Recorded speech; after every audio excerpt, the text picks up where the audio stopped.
Pause that. Alright. Well, hi guys. So off to go and do a little bit of a photo shoot with a lovely lady called Imogene. And as usual, you get stuck waiting for a train. And this crossing comes down like this, and it's sometimes 10 minutes before you see a train. And there's no real need for it, it's just bizarre.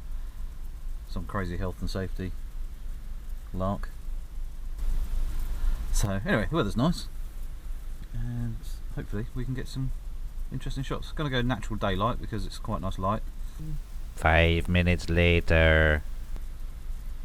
Anyway, it'd be interesting to see after I've reset the camera. I haven't actually done a portrait shoot since. And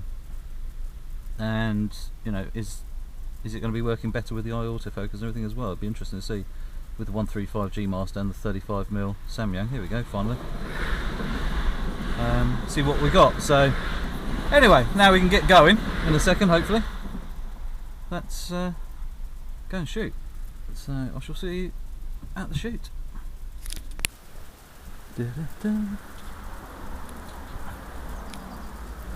Sunny. Oh dear. Oh, very wary dog barks. Alright, thank you. On wide angle. Noisy. Huh? Noisy. Just a little bit, yeah. Yes. We are in a tunnel, okay. Do you want to do a leaning? Yeah. I don't know, I'll come along a bit. Yeah, something like that. Well, I've re-initialized the camera, which means it's basically gone back to, that's it. It's gone back to sort of factory settings. That's it, look at me. That's cool. That seems to be working a lot more smoothly than it was.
Alright, hi guys, so basically it turned out really nice. The photos here are just a quick look at what we captured. Black and white worked really well in the tunnel. A little bit challenging. The Samyang 35mm f1.4 shooting pretty well actually, much better than it had before. Then we moved locations to this really cool mural. It's a big butterfly sort of thing. I couldn't really tell exactly what it's supposed to be, but it is pretty awesome. And Imogene sort of mentioned it. And it was a kind of cool place. We were lucky on the weather, nice bit of sunshine. So we utilised this little alleyway as well, so it looked quite cool because it just went off into the distance for miles. Lovely wide angle shots with the 35mm, and then obviously I swapped onto the 135G master to give me a bit more of a compressed image, and you know, it just worked quite nicely. So laying down on the ground to get the shot looking up, which turned out pretty well. The colours were lovely and vibrant on the mural there, and because she's wearing that camo sort of jacket, you know, it fitted in quite well as well. So it was almost like being in the rainforest or whatever. Could have been quite cool. And then we sort of moved down a little bit. Lots of old bits of paint flaking off and stuff like that. Always adds nice textures. Like I say, the beautiful weather. Wasn't cold considering it was March. I think it's sort of 12 degrees Celsius, but it felt sort of like about 20 when the sun was out. Absolutely lovely. So we couldn't moan there at all. Sunglasses on, worked well. The eye autofocus working through the sunglasses as well. And after that re-initialization, where the autofocus and everything and the sensor has been realigned and whatever it needs to do, I couldn't tell you exactly what it does, but the autofocus in every single lens now of mine seems snappier, a little bit more accurate and quicker as well. So something definitely was up, and I'm just glad it's now working well. So here are a few of the shots. Some work in black and white, I feel. Some of the colours are really cool, like nice and vivid. You know, just turned out really nice. This is where the resolution of that 60 megapixel sensor comes in. I can literally just crop in where I want and actually utilise the shot if I want to, as you can see there. When you see the full size image, we're only looking at about, I think it was 11 to 12% actual size. So to give you, you know, how much usability we have here.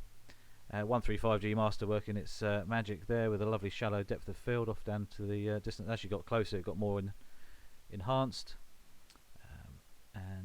Yeah, this is Imogen's, I think, the favourite shot, she said, and it's really, really cool. Absolutely wonderful. This is where I put the glasses up to the back of the camera so you can see the eye autofocus working, even through sunglasses. Yeah, it's really, really handy. It just means you can basically focus, compose at the same time, and you know, it's one less job to worry about, where you know, it does such a wonderful job. And it's definitely sharp on the iris, even through sunglasses, believe it or not. It's pretty cool. So yeah, we just moved around. We walked down to the beach this time, and we were at some beach huts and a few things which we sort of utilised. And then unfortunately the weather just literally deteriorated within 5 minutes, so that was kind of a hint to the end of the shoot. So yeah, this shot here, the eye autofocus working straight through, no problem at all. And yeah, it just really, really cool. Just shows you how much cropping ability I have there, and straight in you can actually see me. So you know, it just shows how much resolution there is there. Love these shots, really lovely light, and the colours and everything just work really well. And in black and white, I quite like the black and whites just because a little bit more texture comes out, and you can see the grain in the wood, the jeans, you know, the sunglasses and everything like that just work. This is the sort of bright area. It was all painted really well. It was lovely, lovely bright. There's loads of different colours. There's actually a few people in there, whatever you want to call it, summer house or whatever you want to call it, or beach hut. This is the funny shot where she turned around and just gave me a funny look. And this one's quite cool because I like the colours in the background, and the jumping was quite funny. And then just walking along the beach, just kind of fashion shots. This is quite cool. So this shows you the real resolution, crop in, and then crop in on the shoes, and they're all usable. Essentially giving your client a possible 3 to 4 photos out of one image. Don't forget to click our Instagram and follow those. And also there's Imogen's TikTok there as well. She does some cool dancing and bits and bobs, unlike me who doesn't. So don't forget to click the subscribe button, little notification bell as well. This one here quickly is where Imogen saw a spider come right down in front of her face, and it was quite funny because of the reaction, and I happened to capture it. So there's just a few shots there, and I shall see you soon, guys, and watch out for some more videos coming soon.